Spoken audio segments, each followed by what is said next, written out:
Welcome to our physics class on Michelson interferometer.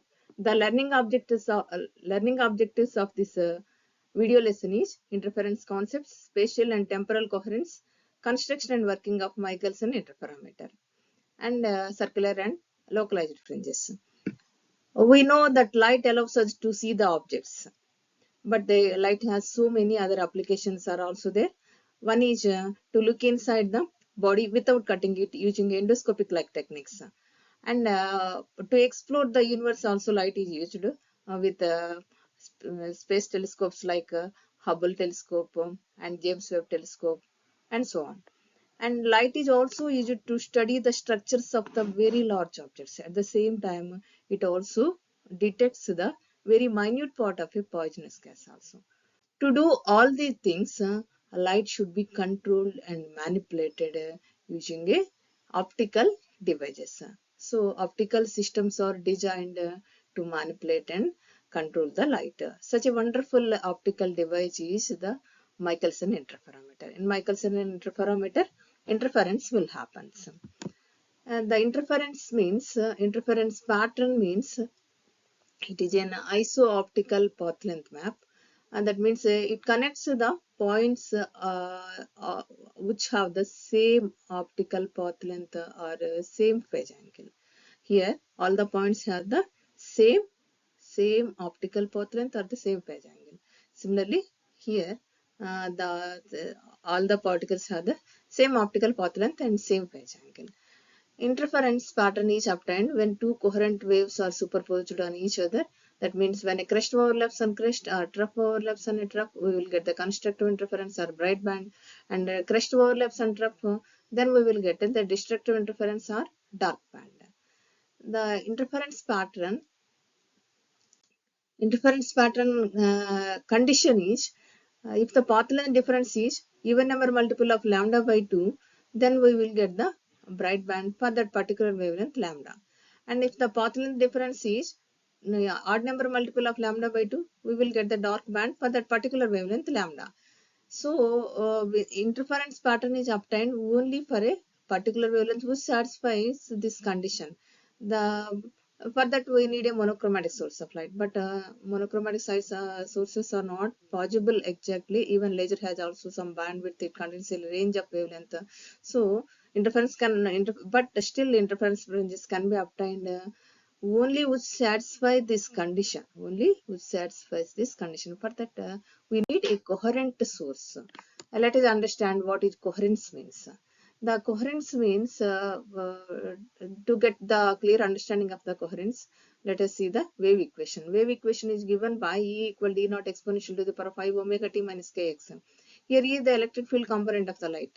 The electric field component of the light varies with respect to the position and time.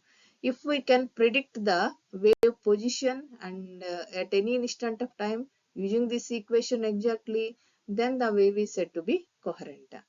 The coherence is again said to be in two ways, spatial and temporal coherence. If the wave equation is exactly followed up to a certain distance, that distance is known as the coherence length. That E equal E naught exponential to the power 5 omega t minus kx. That the wave position exactly predicted up to a certain distance, that distance is known as the coherence length.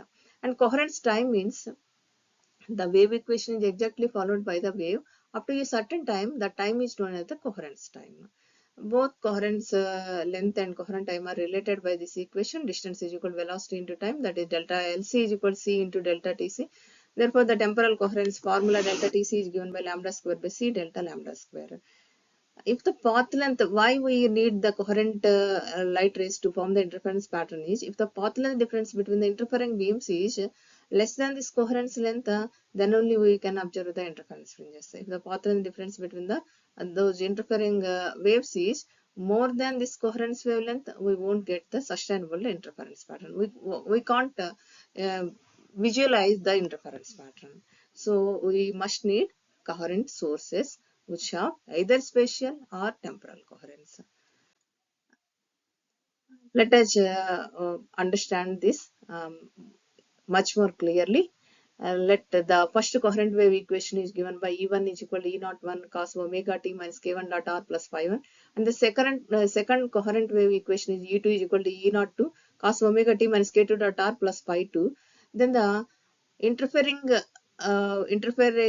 beam electrical component E bar is given by E1 bar plus E2 bar, or the intensity of the interference fringe I is given by mod E square, or the interfering fringe intensity I is denoted as I naught 1 plus gamma cos delta, where delta is the phase angle difference between the two coherent waves.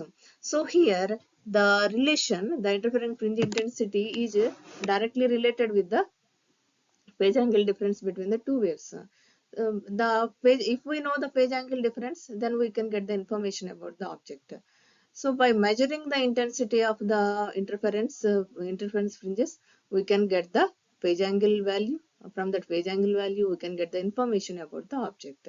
This is the principle involved in the interferometer. All the optical sensors only can measure the intensity of the light. No other instrument except interferometer measure the phase angle of the light beams coming to it. So it is a wonderful device really. The Michelson interferometer, how it is constructed and how it works, let us see. The Michelson interferometer is an optical device which is used to generate two coherent beams by amplitude division. By amplitude divisions, the two coherent waves are temporal coherent waves. The method used here is amplitude division, and later it recombines these two coherent waves to extract the interference pattern, and from that the phase difference is calculated.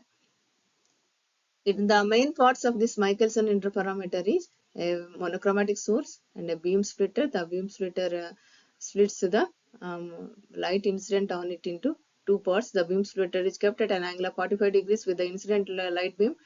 Later here, the two light rays M1 and the reflected beam passes through this beam splitter twice, and falls on the M1 mirror, and it returns back to the beam splitter and passes through this, and it meets here the transmitted beam which is incident on the M2 mirror and returning back from the M2 mirror. Both will recombine here at the beam splitter, and interference fringes are obtained that can be seen through the detector.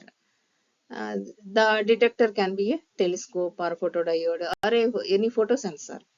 The M1 mirror is mounted on a carrier that can be moved either forward or backward with a very fine micrometer screw, and the leveling screws are also provided back. The mirrors can be tilted to get any shape of the fringes, either circular fringes or localized fringes. The Michelson interferometer, how it works, let us see the animation. Here the beam splitter divides the wave into two parts here. Again these two waves are recombined at the beam splitter and interference pattern is obtained. Right? And here remix and interference pattern is obtained, producing the interference pattern. Here let us see once again. Right?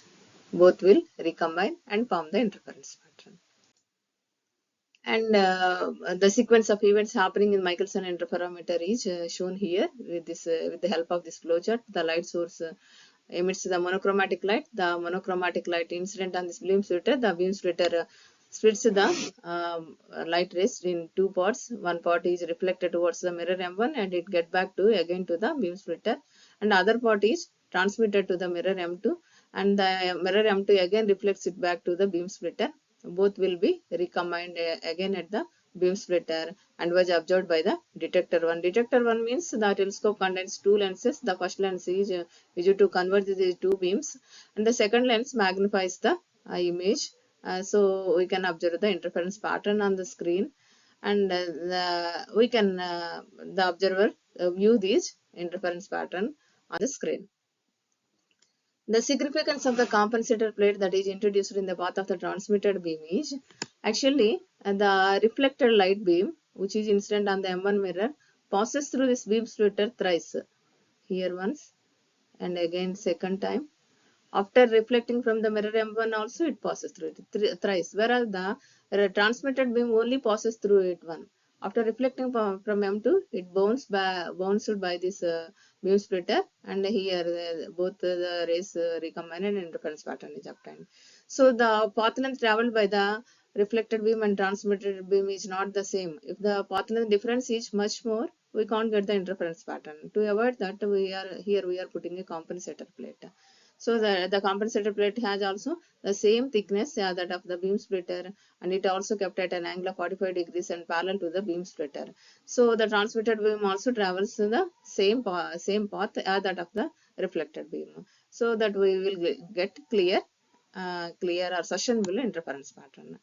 One more importance of this compensator plate is it negates the dispersion effect also. Since the monochromatic source doesn't contain a single wavelength, it may have more than one wavelength also. If more than one wavelength satisfy the interference condition, overlapping of fringes will take place and interference pattern is not clear. To avoid that also, the condition should satisfy delta equal to 2n lambda by 2 condition should be satisfied only for a single wavelength. That means the path length, the difference should be very low value. The path length difference between the reflected and transmitted coherent beams should have very low value. That is possible by this compensator plate. So to avoid the dispersion also, this compensator plate is used. Let us see the conceptual arrangement of the Michelson interferometer. Here, all the components in the Michelson interferometer are considered as a mathematical surfaces. The beam splitter, in the beam splitter, the source ray, that means the monochromatic ray is incident. The incident ray is appears on the beam splitter, so it is considered as a sigma surface, and the source is denoted with a point S here. Point S, that means OS surface. OS circular surface is denoted as the source here. All the points in the OS surface, circular surface, are coming from the are of the incident ray points. And M1 mirror, M2 mirror are shown as flat surfaces here. And M2 mirror, M2 dash mirror is actually perpendicular to the M1 mirror, but the M2 mirror appears in the M1 mirror. So the image of the M2 mirror is here denoted as M2 dash. Image of mirror M2 is denoted here as M2 dash. Now the light rays reflected from M1 mirror are appears to be coming from the S1 surface. S1, that is sigma 1 surface, or from the virtual source of area, a circular surface area, this OS1 circular surface area. And similarly, the light rays coming from the M2 dash appears to be coming from the surface area sigma 2, or here from the circular surface area, or the virtual source of circular surface area OS2. Now the light rays coming from these two virtual sources will form interference pattern at the detector, which is also in the same line. All the incident light means the source appears in the source is in the beam splitter itself, and mirrors M1 and M2, and S1 S2 are the light rays coming from the M1 mirror, and S2 is the light ray reflected from the M2 dash mirror, and S1 is the light ray reflected from the M1 mirror. That are also shown here as the surfaces. A detector is also in the same line. All are in the same line. So we can calculate a relation between the phase angle, phase angle, or the path length between the two mirrors. The path length between these two mirrors is D. Suppose if we are in front of a mirror at a distance D, then our image will appear at the back side of the mirror at a distance 2D from us. The same happens here. So the separation between the two mirrors will act as a thin air parallel film, right? Thin air film Then then the separation between these two virtual sources will become 2D. That is shown here again here. The optical path difference between these two rays is equal 2D cos theta, 2D cos theta. Since the separation between S1 and S2 is equal to 2D, then the optical path difference traveled by this ray coming from S1 and the ray coming from S2. This is the optical wire. Suppose if we draw a perpendicular here, this length will be the optical path difference between these two light rays. That is equal to 2D cos theta. 2D cos theta. That means the phase angle difference between these is equal to 2D cos theta into pi by lambda, 2 pi by lambda. An additional phase angle pi radians also adds up, because one light ray is coming from the reflected beam and other light ray is coming from the transmitted beam. Therefore, an additional phase angle pi also adds to this 2D cos theta phase angle difference between the two waves. So the central fringe should be a dark band, or destructive interference will happen at the center. If the path length difference 2D cos theta is less than the coherence length, then we definitely get the interference pattern. That condition is fulfilled in the Michelson interferometer. Two types of fringes will be obtained in the Michelson interferometer. One is circular fringe, other is the localized fringes. The thin air film between the surfaces of the mirrors M1 and M2 dash are the cause to generate these fringes. That means the two mirrors, one is M1 and M2. There will be an air film is there. Air film thickness is, suppose air film thickness is D. Then 2D cos theta will be the path difference between these two waves. The shape of the fringes formed depend on the inclination between these two mirrors. So, suppose the two mirrors are parallel to each other, then we will get the circular fringes. If the two mirrors are inclined to each other, then we will get the curved fringes. If the two mirrors are making inclined at an angle 45 degrees, then we will get the straight fringes. If the mirrors are inclined at some other angle, then we will get the curved fringes, where the convex side of the fringes is at the thin edge of the two mirrors, right? The two mirrors are parallel means here actually the two mirrors are exactly perpendicular. The image of the mirror M2 dash and M1 are parallel to each other. Then we will get the circular fringes. Let us see some more applications of the Michelson interferometer. Michelson interferometer is actually used to measure the speed of the light, and it detected the gravitational waves in the LIGO experiment, which got the Nobel Prize in 2018. It also used to measure the refractive index of the materials in lab. Actually, Michelson interferometer has proved the fundamental physical theories like wave particle duality of light and the theory of relativity. Michelson interferometer experimental studies are used there. Michelson interferometer is also used to determine the wavelength of the monochromatic light in laboratory, and that can be done. The Michelson interferometer is set for the circular fringes, and the central bright band is coincide with the vertical cross wire. If D is the thickness of the air film formed between the two mirrors and M is the order of the fringe, then we can write 2D plus lambda by 2 is equal to M lambda. If M1 mirror is moved through a distance lambda by 2 away from M2 dash, then additional path reference, double that of the, if the mirror is moved lambda by 2, then the path reference increases by lambda by 2 into lambda. So lambda path reference is introduced. So next bright band will appear in the telescope. Suppose M1 mirror is, while moving the M1 mirror from x1 distance to x2 distance, n number of fringes are moved, n number of fringes are counted, then we can write n lambda by 2 is equal to x2 minus x1. From that we can calculate the wavelength of the light, lambda is equal to 2 into x2 minus x1 by capital N. So that the wavelength of the monochromatic light is exactly calculated using Michelson interferometer. From using Michelson interferometer, we can also calculate the thickness of a thin glass plate. If a thin glass plate is introduced in the path of the transmitted beam, then additional path difference 2 into mu minus 1t is introduced. Therefore, 2x is equal to 2 into mu minus 1t. From that, the thickness of the thin glass plate can be calculated. Thank you.